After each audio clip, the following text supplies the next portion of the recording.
예, 오늘 우리가 하고자 하는 것은 로마서 6장인데요. 로마서 구조는 일반적으로 우리가 쉽게 생각하면 1장서부터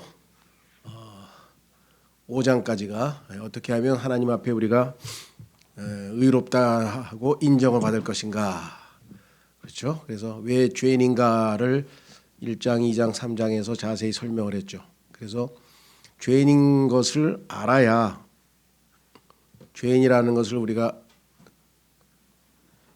하는 것을 우리가 알아야 구원의 필요성을 느끼겠죠. 그렇죠? 아파야 약을 먹고 배가 고파야 밥을 먹듯이 내가 죄인이라는 사실을 알아야 나에게는 구원이 필요하구나. 그래서 구원의 그 필요성을 느끼겠죠. 그래서 하나님께서는 바울을 통해서 1장, 2장, 3장에서는 구원의 필요성, 즉 우리가 하나님 앞에 절대적으로 죄인이다. 그런데 이 땅에 존재하는 인간들은 모든 사람들은 유대인과 이방인으로 구성되어 있습니다.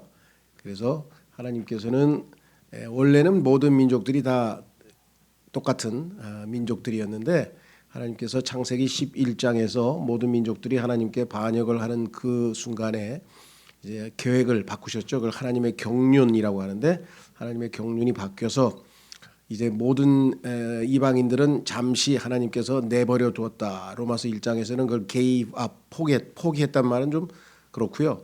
우리말로 하면 내버렸다. 마음대로 원치 않으니까 하나님을 원치 않으니까 마음대로 살도록 내버려 두었고 그리고 오직 그 중에 한 민족, 제일 작은 민족 이스라엘만 하나님께서 뽑아서 그를 하나님의 거룩한 민족으로 삼으시고 그 이스라엘 민족과 하나님과의 관계가 어떻게 전개가 되는지 그것이 창세기부터의 소위 말하면 구약 성경의 역사죠. 그래서 단지 이스라엘이라고 하는 민족이 무슨 특별하거나 아니면 이런 건 아니고요. 오히려 반대겠죠. 제일 작은 민족이기 때문에 하나님께서 도와주시지 아니하면 어떻게 해볼 수 없는 그런 작은 민족이니까 세상 이방 민족들이 봤을 때 이스라엘을 사람들이 섬기는 신이 참 하나님이다라고 하는 것을 깨달을 수 있도록 하나님께서 증인으로 삼으신 거죠. 그래서 이스라엘은 이제 창세기 12장에서 아브라함을 불러낸 그 순간부터 시작해서 이제 예수 그리스도께서 오시고 사도 바울이 이제 초창기에 사도행전 7장에서 복음을 전하는 그 순간까지 그리고 결국은 사도행전이 마무리되면서 하나님께서는 이스라엘 민족에게서는 이제 손을 떼시고 다시 이방인들에게 이제 복음의 기회를 주셔서 교회 시대가 열리게 되는 것이겠죠. 그래서 유대인이든 이방인이든 두 종류의 이 땅에 존재하는 모든 인간들은 하나님 앞에서 유죄다라고 하는 판결이 로마서 3장에서 내려졌고 그 유죄인데 그래서 하나님 앞에 의롭다 인정을 받지 못했는데 하나님께서 율법 밖에 있는 또 다른 하나님의 의를 하나 제공하셨는데 그것은 예수 그리스도를 믿는 믿음으로 말미암은 것이다. 그렇게 성경에 나와 있죠. 그래서 우리가 예수 그리스도를 믿음으로 은혜로 어떻게 구원받는지 그 구원에 관한 핵심 교리들을 창세기 3장에서 설명을 했고 죄송합니다. 로마서 3장에서 설명을 했고 4장에서는 아브라함과 이 다윗을 통해서 율법 이전과 율법 이후에도 여전히 하나님의 구원 방법은 믿음이라고 하는 사실을 예화로 들었고 로마서 5장에 와서는 1절서부터 11절까지가 구원받은 결과 우리가 어떻게 하나님과 화평을 누리고 하나님 앞에 믿음으로 의롭게 된 사람이 어떻게 하나님과 화평을 누리고 하나님 앞에 어떻게 기쁨을 누리고 그리고 고난 가운데도 어떻게 기뻐하고 등등등등 이렇게 해서 구원받은 사람들이 누리는 축복 또는 결과물을 쭉 열거를 한 다음에 그 다음에 이제 로마서 5장 12절서부터 21절까지가 성경에서 이제 전환점이라 그랬죠. 그리고 내용이 조금 어렵다고 했는데 우리는 지난번에 도표를 통해서 아시다시피 잘 설명을 했었습니다. 그 도표에 보니까 소위 말하면 아담과 그다음에 그리스도. 그래서 구원이라고 하는 것은 단순히 어떤 우리의 행위에 따라 결정되는 게 아니라 하나님의 은혜로 결정되는데 그 핵심 내용을 보면은 자연적으로 이 땅에 태어난 모든 아담의 후손들은 자연적으로 죄를 짓게 되고 그 죄로 말미암아 이제 결국은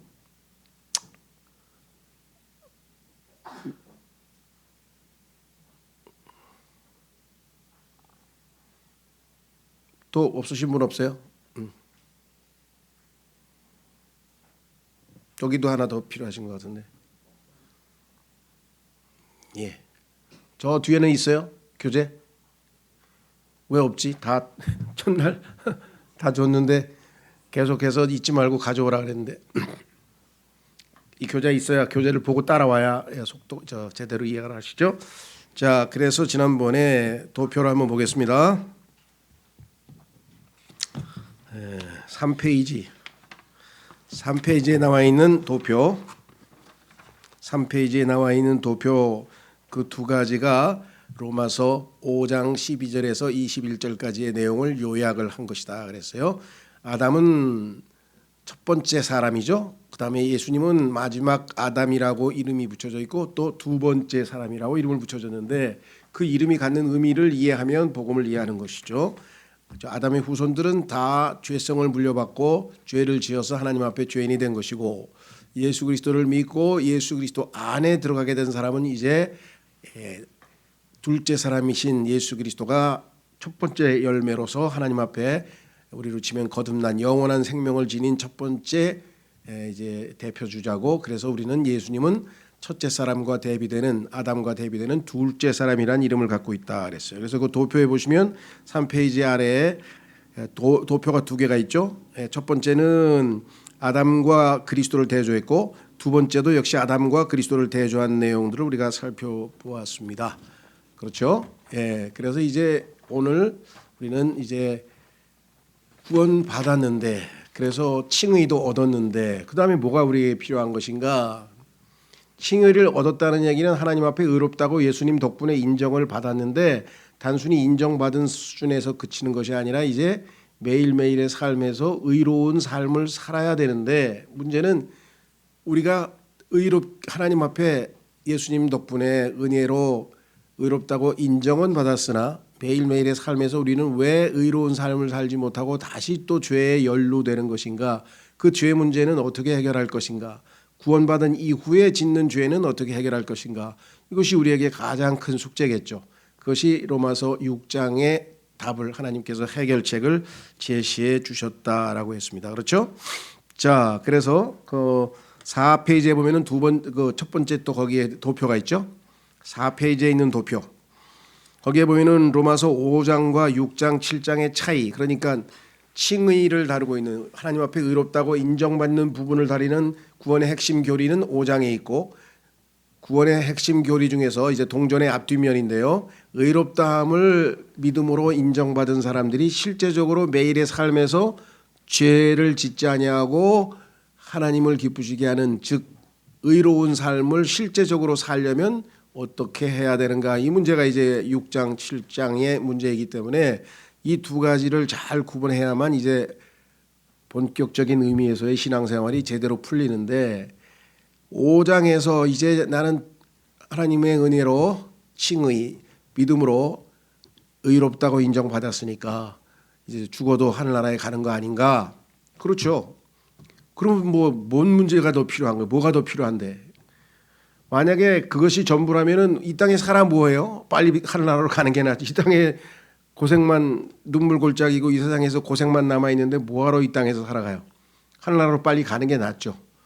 근데 하나님의 목적은 우리를 하늘나라로 데려가는 것이 아니라 그건 이제 결과물이고 나중에 결과가 그렇게 될 것이고 이 지상에서 이 악한 현 세상에서 죄가 득실되는 이 세상에서 악이 득실되는 이 세상에서 어떻게 죄를 짓지 아니하고 예수님처럼 살아내서 하나님께 영광을 돌리고 하나님께 기쁨을 드리고 사람들로 하여금 하나님을 믿어야 되겠구나라고 하는 간증, 증인으로서의 삶을 살아가느냐 이것이 지금 우리가 해야 될 일이지 구원받고 하늘나라 갈 거면 뭐 이 땅에서 살아 뭐예요? 빨리 죽는 게 낫지.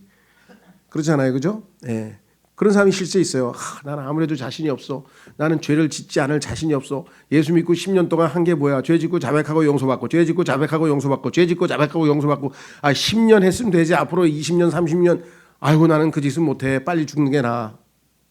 이런 분들도 있어요. 근데 문제는 뭐냐면 하나님께서 가르쳐 주셨는데 그렇죠? 지금 불치병에 걸렸어. 그래서 하나님께서 친구가 미국에서 약을 그 불치병 해결하는 약을 보내왔어. 거기서 미국서 개발이 돼서 미국 사람은 그거 먹고 다 낫대. 그럼 먹으면 될 거 아니야. 그 친구가 보내왔는데 손에 들고 있는데 근데 그걸 안 먹고 들고 앉아가지고 나는 불치병에 걸려서 이제 곧 죽게 됐는데 아유 나는 불치병에 걸려서 곧 죽게 됐는데 그렇게 탄식만 하고 있는 것과 뭐가 다르냐 이거죠. 하나님께서는 이 땅에서 죄를 짓지 아니하고 살아갈 수 있는 방책을 주셨고 우리가 100% 성경은 못하더라도 그렇죠. 늘 말씀드렸습니다마는 그 우리나라에서 제일 잘하는 야구 선수가 10번에 4번만 안타를 친 사람이 역사상 몇십 년 동안에 처음 한 명밖에 없다고 그랬잖아요. 그리고 10번에 3번만 해도 아주 훌륭한 3할 타자가 최고의 선수로 대접받는다 그랬죠. 그러면 우리가 10번에 2번만 해도 평범한 그리스도인이야. 대부분은 10번에 1번 10% 정도 의롭게 살고 90%는 죄를 짓고 살아요. 그리스도인의 대부분이. 그런데 이렇게 하나님 말씀을 배우고 이 배운 말씀을 반복해서 실천하다가 실패하고 실천하다가 실패하지만 다시 반복하다 보면 어느 날 되죠. 운동선수들이 뭐 하루아침에 그렇게 잘하나요? 반복 훈련하다 보니까 어느 날 되네 이렇게 돼가지고 유명한 선수도 되고 막 그 배드민턴 치는 그 유명한 선수도 되고 다 그런 거지. 그렇죠. 신앙생활도 마찬가지다 이게. 사도 바울도 그냥 되다 안 되다 반복하다가 속된 말로 아이 미치겠다. 아 나는 비참한 사람이구나. 왜? 하나님 뜻대로 살려고 하는데 반대로 하나님의 마음을 슬프게 하는 짓만 하고 사니 내가 정말 사람 왜 죽고 싶다 막 이런 거예요. 사도 바울도. 그때 하나님께서 이제 답을 주신 거잖아요. 그 답을 성경에다 기록을 해놨는데 우리는 머리로는 벌써 몇 번 배웠어. 그렇죠. 로마서만 제가 구원받고 나서 10번도 더 강의한 것 같아. 10번 정도 강의한 것 같은데 여기 계신 분은 한 5번 들었을 거 아니야. 잘은 모르지만 알기는 아는 것 같은데 이게 어느 날 보면 다시 또 요요 현상이 생겨서 또 원점으로 가거든요. 그래서 성경은 반복해서 잊지 않고 상기시키고 반복해서 기억나게 하는 것이 하나님의 방식이라 그러죠. 하나님은 그렇게 해야 우리가 육신의 굴레로부터 벗어나서 진정한 영적 생활을 할 수 있다 이렇게 얘기했어요. 그래서 로마서 6장, 7장, 8장은 죽을 때까지 이걸로 가지고 가는 거예요. 8장으로 가서 승리를 외쳤다가 어느 날 보니까 교만해가지고 다시 6장으로 와가지고 죄를 짓고 허덕이고 있잖아요. 다윗이 그냥 하나님의 영웅으로 막 적들을 다 물리치고 그냥 하나님께서 능력으로 함께 하셨는데 어느 날 그냥 죄를 져가지고 그냥 살인도 저지르고 간음도 저지르고 이게 다윗의 명성에 이게 뭐예요 이게 완전히 실패작으로 끝날 뻔했잖아요. 근데 하나님께 시편 51편에 보면은 회개 기도를 하잖아요 다시. 그래서 다시 또 하나님 앞에 새 출발해서 나머지 여생을 멋지게 마쳤잖아요. 그렇잖아요. 우리도 마찬가지예요. 그러니까 여기 말씀하신 것처럼 정확하게 일단 알아야 돼. 자, 순서가 곧 넘겨보세요. 5페이지 보세요. 5페이지에 3가지 동사를 머릿속에 집어넣어야 돼. 내가 죄를 이길 수 있는 방법은 딱 3가지다. 첫째, 알아야 돼. 동사 3가지야. 거기 나오죠? 제6장은 어떻게 죄가 더 이상 우리 위에 군림하지 못하게 할 수 있는가. 죄가 나를 노예로 부려먹지 못하게 할 수 있는 방법은 딱 3가지를 하나님이 제시했는데 그게 로마서 6장에 써 있어요. 그러니까 로마서 6장은 그냥 그리스도인임은 통달해야 돼. 통달. 이거를 아주 통달을 해가지고 죄가 나를 자꾸만 놀려먹고 지배하고 나를 죄를 짓게 하려고 할 때 이 말씀을 붙들고 믿음으로 승리를 해야 되는데 이게 로마서 6장이 뭐였더라? 뭐 이렇게 되면 이제 곤란한 얘기죠. 여기 보시면 알아. 동사 3가지는 잊어먹지 말아야 돼. 알아야 돼. 그렇죠. 내 백성이 지식이 없어서 망하는구나 하나님 말씀하시지.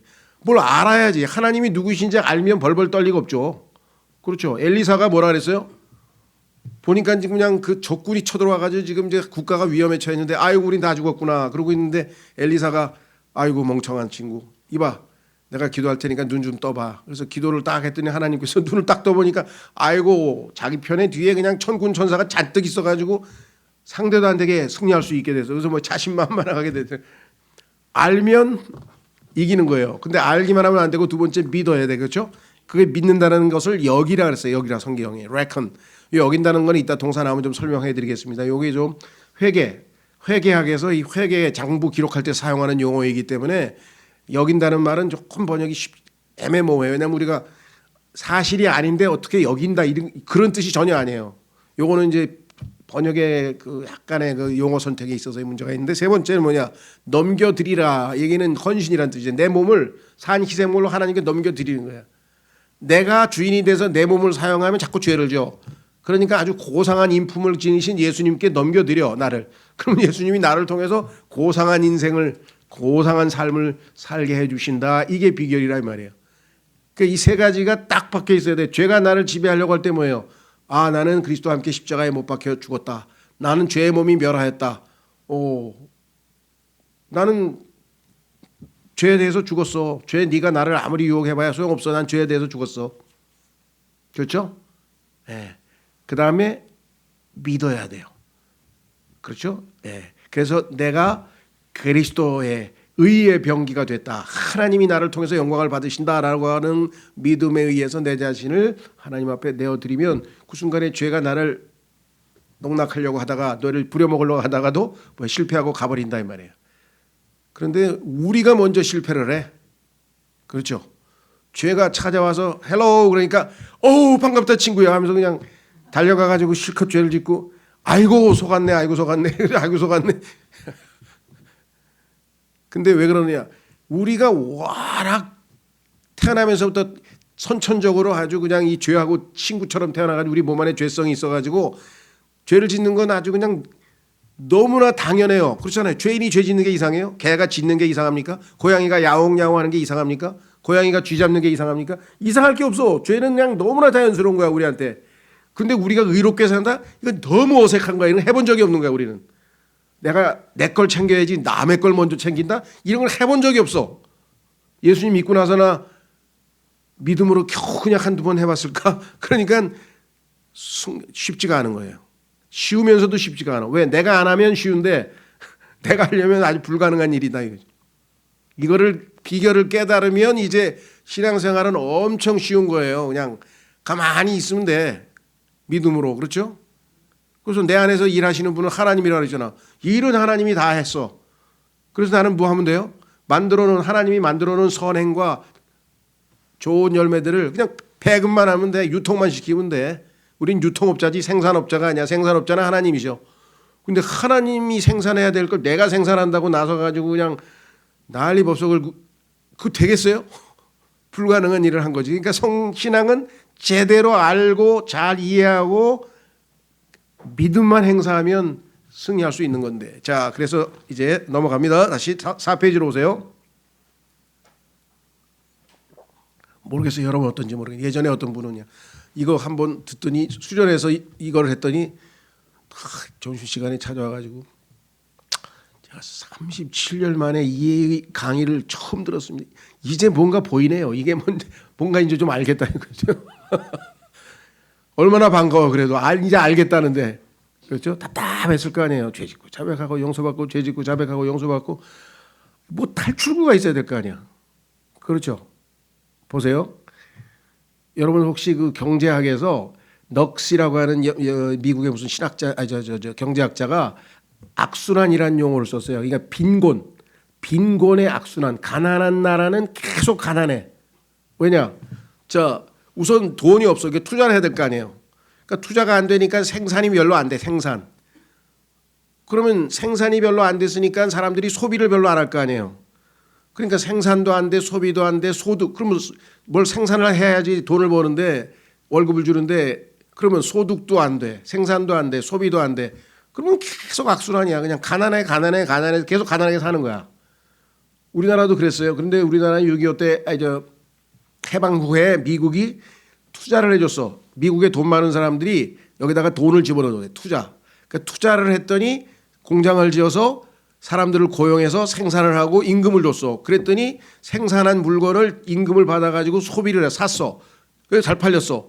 그 다음에 그 돈을 저축을 했어. 그거를 다시 투자했어.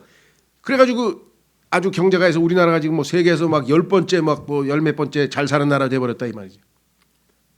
뭐가 들어가세요? 외국에서 돈이 들어와서 투자가 돼서 그래. 투자가. 그럼 그리스도인의 생활은 왜 죄 짓고 자백하고 용서받고 죄 짓고 자백하고 용서받고 누가 들어오셔야 돼? 그리스도께서 우리 안에 들어오셔야 돼. 이 성령께서 나에게 들어오셔가지고 브레이크를 걸고 우리로 하여금 악순환에서 벗어나가지고 그렇죠. 성령의 열매를 맺고 성령 충만한 삶을 살게 하면 문제 해결이 되는 거예요. 그런데 전 세계에서 우리나라만큼 가난에서 벗어난 나라가 별로 없어요. 똑같이 그 2차 세계대전 후에 이렇게 독립을 했는데 잘 살던 아르헨티나는 더 못 살게 되고, 그다음에 뭐 아프리카는 밤낮 악순환이고, 동남아도 뭐 조금 몇 나라 빼고 베트남하고 몇 군데 빼고는 계속 악순환이고 못 살잖아요. 라오스 못 살아, 버마 못 살아, 다 못 살잖아요. 그죠? 투자가 들어가야 돼. 투자가 머리가 이게 지금 우린 돈이 없는데 어떻게? 그러니까 미국에다가 얘기해가지고 나중에 갚을 테니까 투자 좀 해달라 이게 투자. 그렇죠? 네, 그게 바로 우리에게는 뭐 예수 그리스도께서 우리 안에 들어오셔서 이제 우리로 하여금 죄로부터 완전히 벗어날 수 있는 길을 열어주신다. 자, 그러면 이제 속도를 좀 내겠습니다. 4장 보면은 한번 정리하고 넘어갑니다. 보면은 도표 첫 번째 보면 뭐라고 돼 있냐? 로마서 5장, 6장, 7장의 핵심 메시지가 뭐냐? 이걸 아셔야 돼요. 로마서 5장은 그리스도께서 우리를 위해 죽으셨어요. 얼마나 감사해요. 그 덕분에 우리가 구원받았죠. 근데 로마서 6장 7장은 그리스도가 죽었다는 얘기를 하는 게 아니야. 지금 우리가 그리스도와 함께 죽었다는 얘기를 하는 거예요. 지금 우리가 죽었다는 얘기를 해요. 그래야 죄를 안 짓지. 우리는 살아있으면 죄를 짓는 거예요. 그렇죠. 죄인은 살아만 있으면 죄를 지어. 그러니까 우리가 죽었다. 얼마나, 그러니까 그리스도인 구원받은 사람을 위한 복음은 뭐냐? 너는 그리스도와 함께 죽었어. 그게 우리에게 복음이야. 예수 안 믿는 사람에게는, 구원 못 받은 사람에게는 뭐가 복음이에요? 그리스도가 네 죄를 대신해서 너 때문에 죽었어. 그게 복된 소식이야. 그러나 그리스도인에게도 복된 소식이 있어. 뭐 우리도 우리가 예수님을 믿을 때 연합이 돼가지고 예수님이 죽으신 게 우리 죽음이 돼서 우리도 그분과 함께 죽었어. 이제 죄 질 필요 없어. 왜? 죄는 죽었잖아. 죄 짓는 너는 죽었어. 옛사람은 죽었어. 죄의 몸은 멸하였어. 정신 차려. 죄 안 질 필요 없어. 이렇게 돼. 주어가 바뀌었죠. 누가 죽었느냐 이거예요. 우리가 죽었다는 게 복음이에요. 이제 로마서 거기 도표 나오죠. 자, 그다음에 우리를 대신해서 죽었으니까 대체잖아요. 대체. 그런데 이번에는 연합이에요. 연합. 일치. 예수님과 나하고 예수님이 죽으실 때 내가 하나가 돼서 나도 같이 죽었다 이거예요. 세 번째, 그리스도께서 죄들로 인해 죄들, 예수님이 피를 흘려서 내가 지은 죄가 수십만 개, 모르겠어요. 수백만 개가 될런지 씌어보질 않아가지고 얼마나 많은 죄를 써요. 그거 다 씻어버렸어. 근데 그 죄를 생산한 공장이 있어. 제품은 다 예수님의 피로 다 씻어버렸는데, 지워버렸는데 아직도 제품 계속 생산하면 어떻게 되겠어요? 그래서 생산 공장을 폐쇄시켰어. 더 이상 죄 짓지 말라고. 그게 뭐예요? 여기 나와 있죠. 십자가. 그리스도께서 죄에 대해 죽으심. 그리스도께서 죄들로 인해 죽으심. 자, 죄들과 죄의 차이. 죄들은 생산품이고요. 죄는 공장이에요. 그래서 공장을 폐쇄시켰다는 얘기. 죄에 대해서 죽었다는 얘기는 무슨 말이가 되었죠? 죄는 나를 부려먹는 죄라고 하는 인격체예요. 마귀. 자, 그래서 네 번째, 죄의 형벌을 예수님이 대신 받으셨잖아요. 근데 뭐예요? 예수님이 부활하셔서 죄의 권능을 부셔버려서 죄가 힘을 못 써. 예수님 앞에서는. 그러니까 내 대신 예수님이 살면 죄가 나를 지배하지를 못해. 그 다음에 칭의, 결과적으로 하나님이 나를 의롭다고 인정했어. 칭했어. 예수님 덕분에. 이번에는 뭐예요? 그 의로움이 내 삶에서 표현이 돼서 나타나서 거룩한 삶을 살아. 성화. 그 다음에 의가 전가됐어. 예수님의 의로움이 나에게 넘어오고 내 죄가 예수님께로 넘어갔어. 전가교리. 이번에는 뭐예요? 예수님이, 하나님의 의신 예수님이 내 안에 들어와서 내 안에서 형성되어져가, 분배돼가. 예수님의 의가 내 안에서 쫙. 그렇죠? 예. 여러분들 힘이 하나도 없어가지고 막 비리비리비리 하는데 어떻게 해요? 기력이 없는 사람은. 예. 병원에 가가지고 이제 영양주사를 맞는 거예요. 영양주사. 그 있잖아요. 링겔 꼽아가지고 영양분 잔뜩 집어넣어가지고. 그러면 이게 쫙 들어오면서 피가 쫙 온몸에 퍼지면서 뭐야. 기력이 회복이 돼가지고 2-3시간 만에 어우 살겠네 하고 이제 나오잖아요. 여기 나와 있잖아요. 이게. 분배된다니까. 예수 그리스도께서 우리 안에서 형성되면서 점점 내가 의로운 사람으로 변모가 돼 간단 말이에요. 이게 의의 분배라 이 말이에요. 분배. 이게 머릿속에 잘 잡혀서 차이를 알아야 돼. 이 두 가지. 5장과 6, 7장은 주제가 다르다 이거예요. 5장은 구원받지 못한 사람을 대상으로, 6, 7장은 구원받은 사람을 대상으로 하는 거라 이 말이에요. 이해가 되셨죠? 자, 그다음에 여기서 이제 많은 사람들이 걸려 넘어져. 그게 뭐냐? 6장과 7장의 차이는 뭐냐? 로마서 6장 7장이 같으면서도 그리스도인을 위한 거니까 성화를 다루고 있으니까. 그러나 대상이 좀 달라. 로마서 6장의 핵심은 뭐냐? 여기 잘 보세요. 뭐라고 써 있나? 은혜가 넘치게 하려고 우리가 죄 가운데 거할 것인가? 내가 죄를 10개 지었어. 근데 하나님이 용서해 주셨어. 그런데 내가 죄를 100개를 지었어. 근데 하나님이 나를 용서해 주셨어. 그러면 하나님의 은혜가 100개 지을 때 용서하는 게 더 은혜가 큰 거 아니야? 그럼 내가 죄를 더 많이 지어야 되겠네? 하나님의 은혜가 커지려면? 이런 엉터리 같은 잘못된 논리에 빠지는 사람들이 있다 이 말이에요. 그래서 아주 죄를 가볍게 지려고 그래. 왜? 죄 지면 하나님의 은혜가 더 커지는 거니까. 그건 아니라는 거예요. 죄를 짓지 말라고 은혜를 베푸셨는데 왜 자꾸 죄를 지어? 자, 오른쪽. 우리의 본성 자체가 그처럼 죄로 가득한데 우리가 죄 말고 할 것이 있겠는가? 내 자체가 뼛속부터 그냥 내 본성 자체가 죄로 물들어 있는데 내가 할 수 있는 게 죄밖에 더 있겠냐? 그럼 어떻게 죄를 안 짓고 하나님을 기쁘시게 할 수 있느냐? 이걸 다루는 게 7장인데 그다음 죄의 몸에 속박당함. 자, 그러니까 6장에서 우리를 괴롭히는 것은 뭐냐면 우리의 몸이에요. 몸. 이 몸 때문에 죄를 짓는 거야. 이 몸 속에 뭐가 있어요? 죄가 거하고 있어. 그래가지고 이 몸이 우리를 자꾸만 죄를 짓게 해. 그래서 6장의 핵심 그 단어는 핵심 용어는 죄의 몸이야. 내 몸은 죄의 몸이기 때문에 내가 육신을 따라 살면 자동으로 죄를 짓게 돼 있어. 자, 그런데 오른쪽은 뭐예요? 죄의 몸이 아니라 율법의 속박당함이에요. 율법의 속박당함. 그래서 죄와 율법을 6장은 죄를 다루고 있고 7장은 율법을 다루고 있어요. 우리는 율법을 지키려고 해도 못 지켜서 7장에서 답을 제시하고 있고 6장은 죄를 안 지려고 발버둥 쳐도 죄를 지어서 죄를 안 질 수 있는 걸 가르쳐주고 있고 그러니까 로마서 6장 7장을 잘 공부하면 죄를 이기고 율법과 상관없이 하나님을 기쁘시게 하는 삶을 살 수 있다. 네 번째, 우리는 죄에 대해 죽었음, 우리는 율법에 대해 죽었음. 그 다음에 종과 주인, 우리와 죄와 사이는 종과 주인 사이예요. 그래서 주인인 죄가 나를 자꾸만 부려먹어. 그런데 7장에서는 뭐야? 아내와 남편 사이야. 그래서 남편이 너 결혼할 때 약속했잖아. 나한테 순종하기로. 왜 순종 안 해? 그래서 할수록 자꾸만 죄를 짓는 거예요. 남편이 부려먹어서. 근데 그 남편이 성경에 보니까 뭐예요? 그리스도와 함께 죽었다니 예수님 믿는 순간 죽었다 이거예요. 그 남편이 죽었는데 죽은 남편이 나보고 자꾸만 부려먹으려고 밥 좀 해. 그런데 밥을 왜 해? 남편이 죽었는데. 그렇죠. 그 다음 우리가 죄로 가득한 본성을 지니고 있음에 어찌 악을 피할 것인가의 문제. 나는 죄로 가득 차 있는데 내 몸에 죄가 있는데 어떻게 죄를 안 져? 오른쪽 우리가 죄로 가득한 본성을 지니고 있으면 어찌 선을 행할 것인가. 자, 내가 죄인이기 때문에 내 육체가 죄로 가득 차 있기 때문에 죄를 안 지을 수가 없어요. 7장은 뭐예요? 죄로 가득 차 있기 때문에 선을 행할 수가 없어요. 7장하고 6장의 차이를 아시겠어요? 하나는 죄를 안 지을 수가 없다는 얘기가 6장 얘기고 7장은 선을 행할 수가 없다는 게 7장의 동전의 앞뒷면이죠. 죄를 어떻게 하면 안 지을 수 있을까? 6장.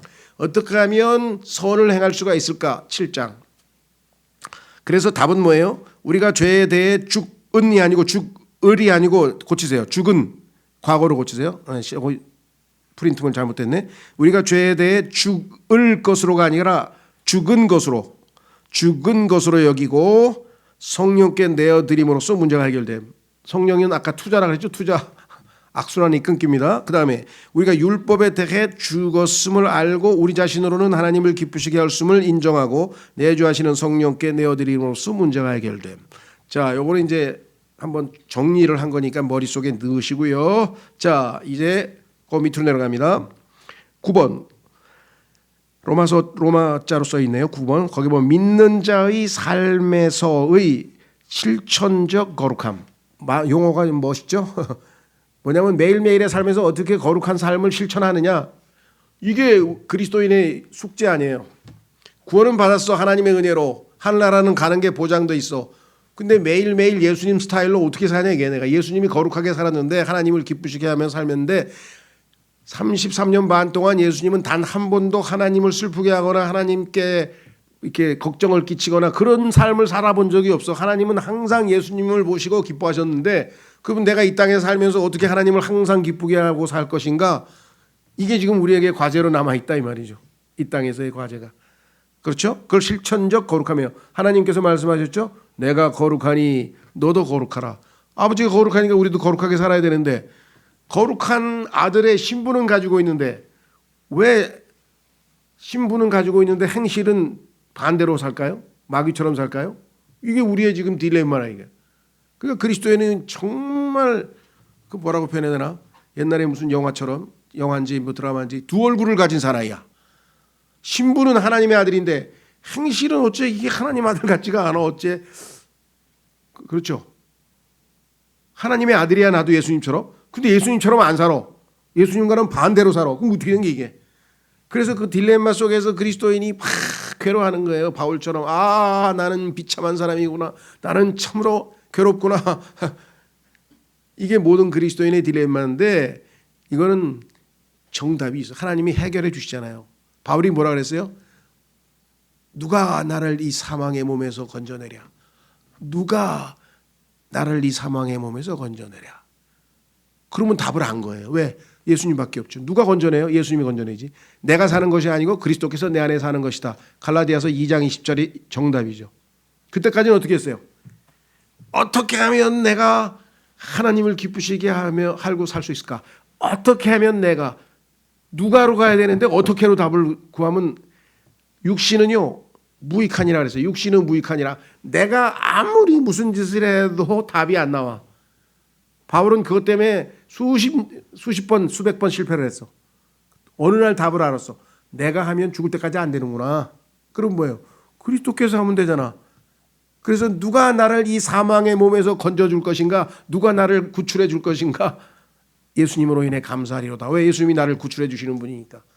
네, 매일매일의 실패로부터 유혹으로부터 좌절로부터 낭망으로부터 모든 것으로부터 나를 매일매일 구출해서 하나님을 위해서 살 수 있게 해주시는 분은 그리스도시다 이 말이죠. 그 비결을 드디어 사도 바울이 깨달아서 뭐예요?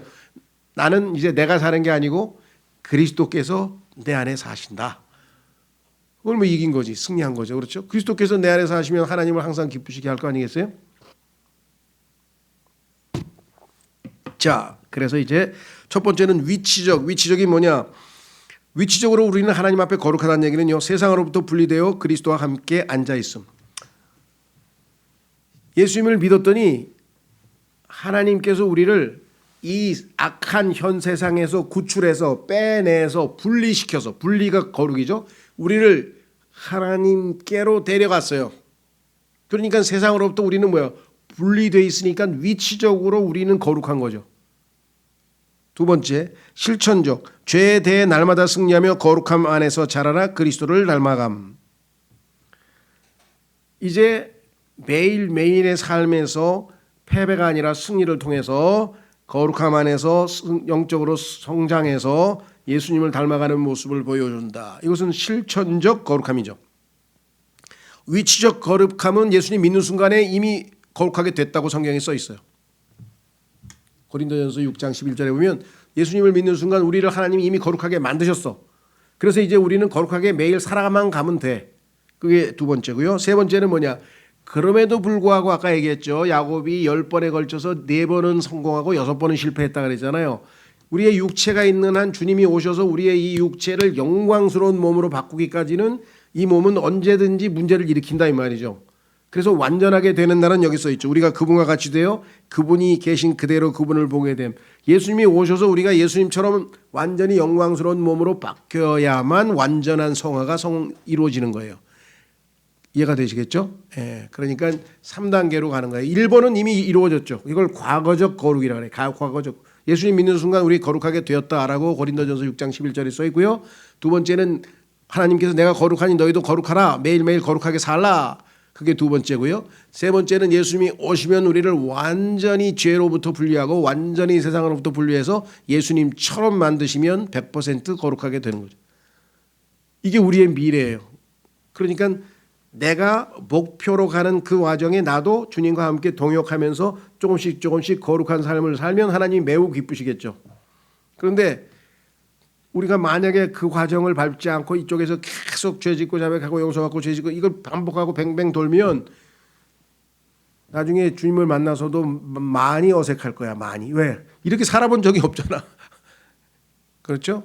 그러니까 주님을 만날 때, 예수 그리스도를 만날 때 기쁨으로 만나려면 이 땅에서의 거룩한 삶을 우리가 살아가야 되는 것이고, 그렇다고 그러면 마지막에 거룩하게 안 되냐? 아니죠. 그건 하나님이 하실 일이니까 우리는 어차피 100% 거룩하게 될 거예요. 그런데 이 땅에서 우리가 하나님과 동행하며 기쁨을 누리는 대신에 이 땅에서 불행한 그리스도인으로 살아간다는 것은 우리가 스스로 자초한 일이라.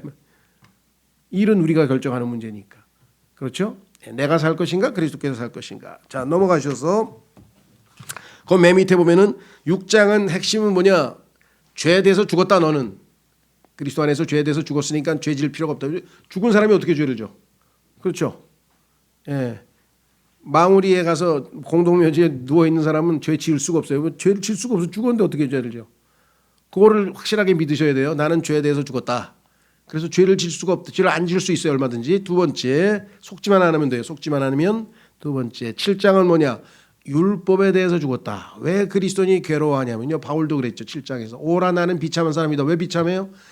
하나님 뜻대로 살려고 그냥 율법을 지키려고 막 애를 써서 노력했는데 정반대로 행동을 하잖아요.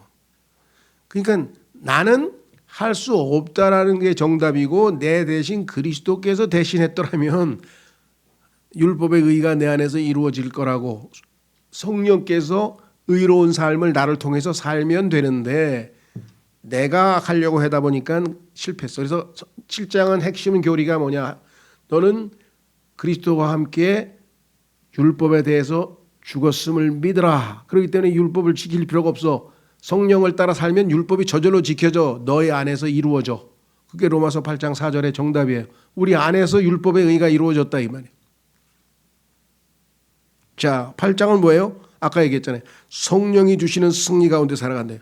죄에 대해서도 죽었고 율법에 대해서도 죽었으니까 죄를 지을 필요 없고 율법을 지키려고 노력할 필요도 없고 성령께서 나를 통해서 사시면서 풍성한 성령의 열매를 맺고 살아가는 엄청난 축복을 누리게 된다. 이게 6장, 7장, 8장인데요. 자, 그러면 구체적으로 갑니다. 이제 6장으로 갑니다. 어떻게 죄가 더 이상 우리 위에 군림하지 못하게 할 수 있는가? 세 가지 동사를 기억하라 그랬어요. 이제 본문으로 갑니다. 성경 펴시고 읽어가면서 구조는 우리가 지금 공부했으니까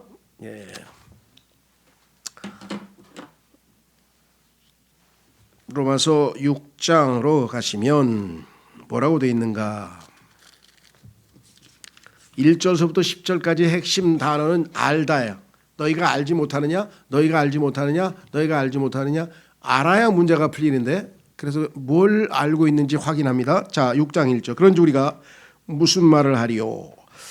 은혜가 넘치게 하려고 우리가 죄 가운데 거하겠느냐? 이렇게 얘기하는 사람은 잘못됐다 그랬죠. 왜?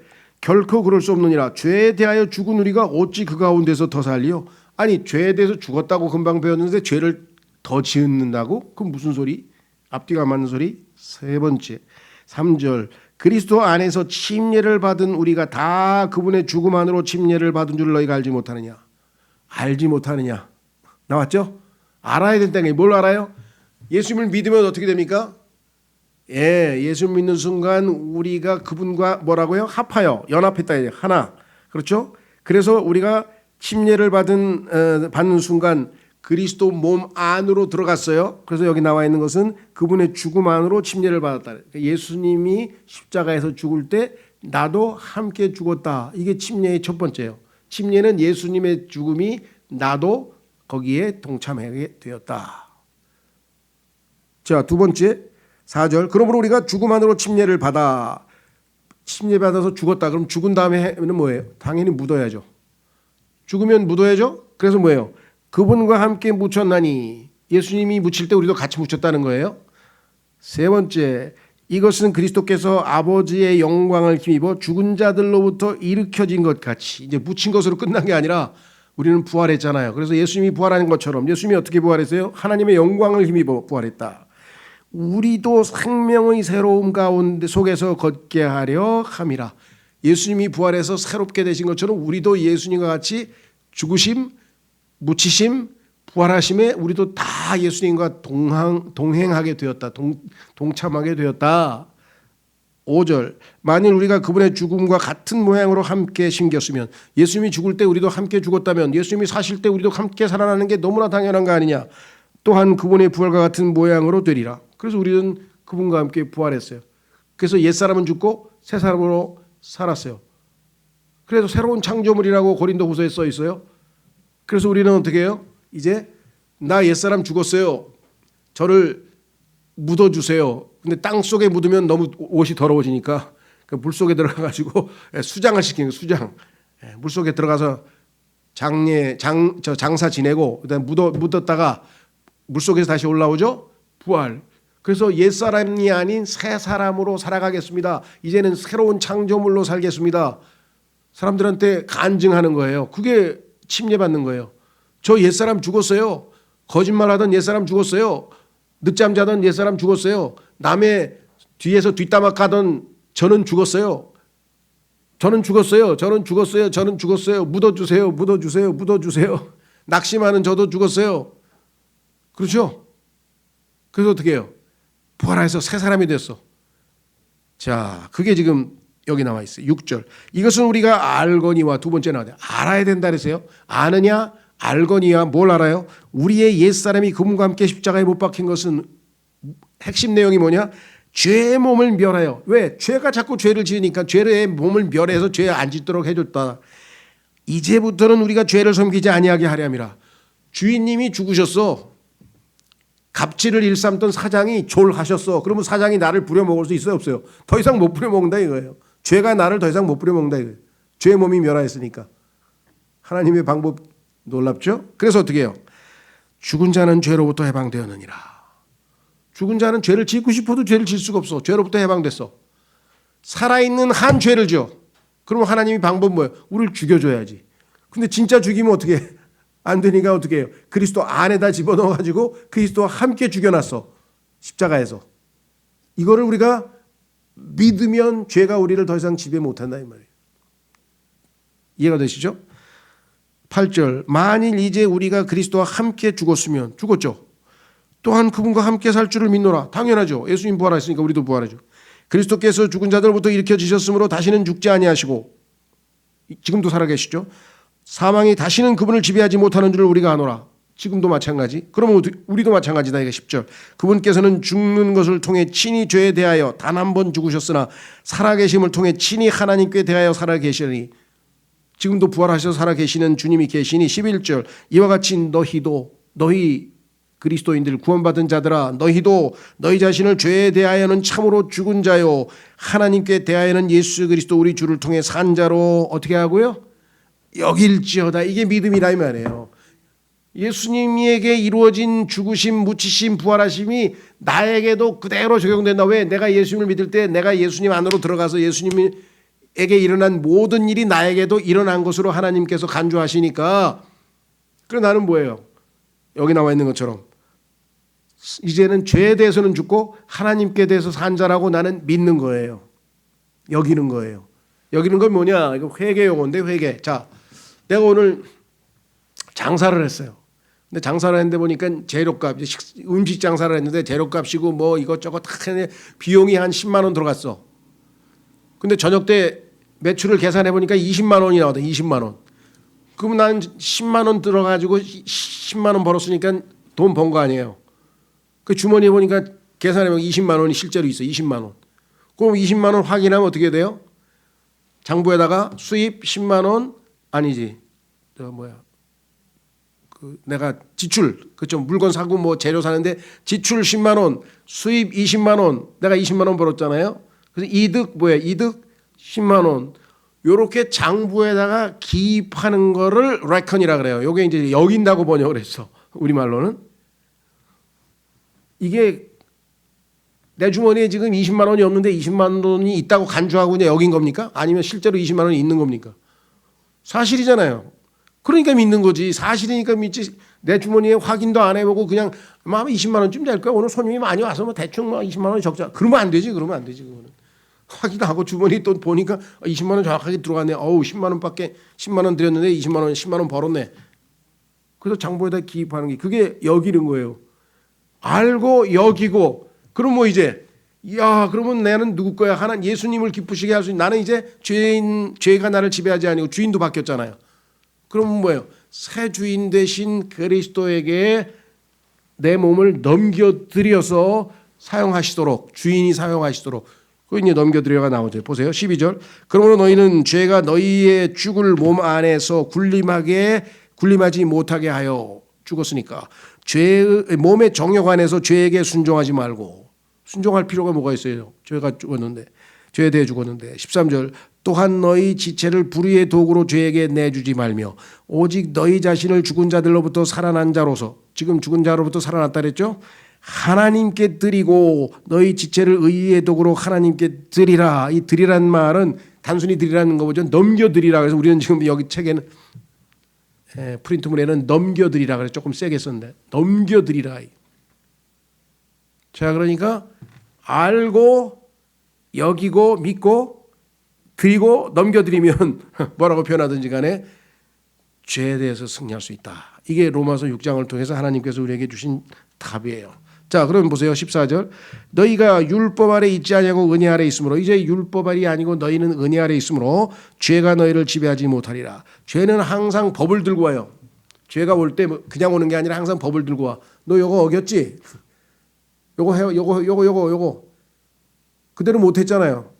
그러니까 죄를 날 지배할 수 있는 거예요. 죄가 내가 율법 때문에. 그런데 율법 아래 놓여 있지 않은 너희는 이제 그렇기 때문에 은혜 아래 놓여 있으니까 율법으로 지배당할 필요가 없다. 죄가 우리를 지배할 수 없다. 15절 그런즉 어찌하리요?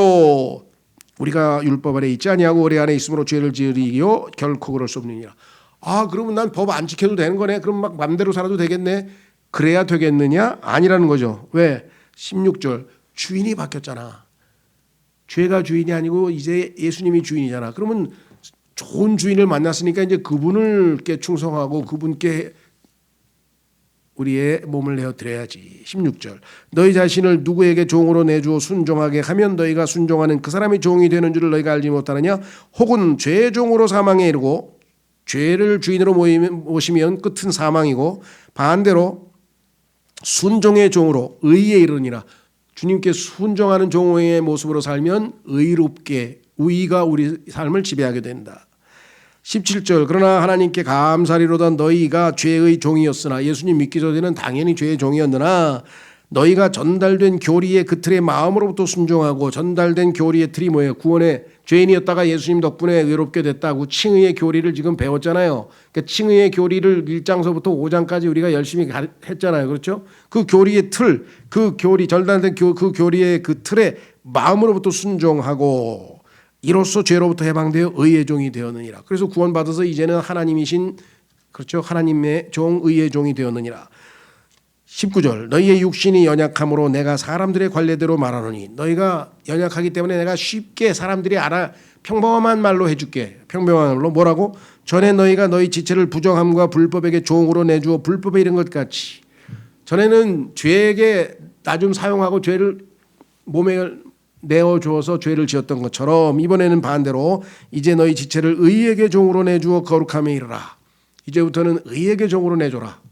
과거에는 죄에게 내줬는데 20절 너희가 죄의 종이었을 때 의로부터 자유로웠느니라. 죄의 종이었을 때는 의하고 아무리 상관없는 삶을 살지 않았느냐. 21절 그런즉 너희가 지금은 부끄러워하는 그 일들 안에서 그때 무슨 열매를 얻었느냐. 과거 생각하니까 아유 창피해 내가 과거에 왜 그렇게 살았었지. 그때 너희가 얻은 열매가 뭐냐 이거. 실컷 죄 짓고 살아가지고 맨 마지막에 너의 모습이 뭐냐. 그 일들의 끝은 사망이니라. 그렇죠. 죄 삭은 사망이니까 죄 짓고 살다 보면 사망이죠. 그런데 22절 그러나 이제는 너희가 죄로부터 해방되고 예수 그리스도께서 우리를 십자가에서 죄로부터 해방되고 하나님께 종이 되어 거룩함에 이르는 너희의 열매를 얻었으니 그 열매의 맨 마지막에 최종게 뭐예요? 영생이라. 그 끝은 영존하는 생명이니라. 우리는 하늘나라에 가서 맨 마지막 우리가 누려야 할 것은 바로 영원한 생명이다. 죄의 삭은 사망이나 하나님의 선물은 예수 그리스도 우리 주를 통해 얻는 영원한 생명이니라. 너희는 이제 죄와 상관없이 영원한 생명의 소유주가 되어서 하나님을 섬기는 자가 되었으니 주인이 바뀌었음을 명심하라. 로마서 6장의 이야기죠. 그렇죠? 예, 그래서 로마서 6장을 통해서 하나님께서는 죄 문제를 우리에게 해결해 주셨습니다. 예, 좀 쉬었다가 이제 7장을 할 텐데 여긴 무슨 문제가 생기냐면요. 죄 문제가 해결되고 나니까 얼마나 가벼워요 몸이. 그럼 이제 나는 앞으로 하나님을 기쁘시게 해야 되겠구나. 내가 해야 될 일은 죄를 짓는 게 아니라 이제는 하나님을 기쁘시게 하는 일이 내가 할 일이구나 하고 하나님을 기쁘시게 하려고 막 열심을 냈는데 알고 보니까 도로 죄를 짓는 거야. 이게 또 이게 무슨 일이고 이게 뭔 일이냐 이거죠. 그래서 왜 그런가 하고 봤더니 율법을 지키려고 하니까 율법이 나에게 뭐예요? 죄를 이용해서 율법을 이 나를 지배하려고 하는구나. 또 속았어. 그렇죠? 그래서 로마서 7장에서는 이제 하나님을 기쁘시게 할 수 있는 에너지는 우리가 제로야, 제로. 내 몸은 죄를 짓는 데는 아주 힘이 넘쳐, 에너지가 넘쳐. 그래서 죄의 몸이야. 그래서 이 죄의 몸을 멸해서 죄를 못 짓게 만들어놨어. 이번에는 뭐예요? 내 몸은 또한 동시에 동전을 앞뒤면 돌려봤더니 뒤에 나는 사망의 몸이야. 죄를 짓는 데는 힘이 넘쳐. 화투치고 막 도박하면 그냥 4일 5일을 막 잠도 안 자고 그냥 꼴딱 새도 막 힘이 넘쳐. 근데 기도만 하면 10분 만에 자. 사망의 몸이라 이거야. 하나님을 기쁘시게 하는데 우리 에너지가 없어요. 그렇잖아요. 그러니까 뭐예요? 못 지키는 거. 하고 싶어도 하나님을 기쁘시게 할 수가 없는 거야. 그래서 사도 바울이 아이고 비참하다. 그래서 뭐예요? 예수님께서 손을 내밀고 있으니까 누가 나를 구해내랴. 예수님 손을 붙잡아야지. 내가 내 힘으로 뭔 하나님을 기쁘시게 한다고. 그래서 내가 아니고 그리스도께서 내 안에 사신 것이다. 승리를 한 거예요. 그게 와서 7장이에요. 이 두 개가 신앙생활의 가장 기본으로 잘 깔려 있어야 나머지 어렵고 뭐 세대적 진리고 뭘 배우고 해더라도 해야지. 이거는 하나도 모르고 막 머릿속에 지식만 잔뜩 그 다음부터 뭐예요? 나보다 성경 많이 아는 놈 나와봐. 막 이런 사람들이 지금 우리 주변에 늘어나고 있는 게 얼마나 비참해요. 중요한 거는 내가 죄의 종이 아니다. 이게 더 이상 주인이 바뀌었다 이거죠. 그 다음에 나는 내 힘으로는 하나님을 섬길 수가 없어. 그리스도께서 나를 구출해 사망의 몸에서 구출해서 하나님을 기쁘시게 나를 통해서 사셔야 돼. 이 두 가지를 우리가 알면 로마서 8장에서 성령에 의해 살아가는 승리의 삶이 로마서 8장에서 기다리고 있다 이 말이죠. 그렇죠? 쉬었다가 7장 8장으로 들어가겠습니다. 3시 5분에 모이겠습니다.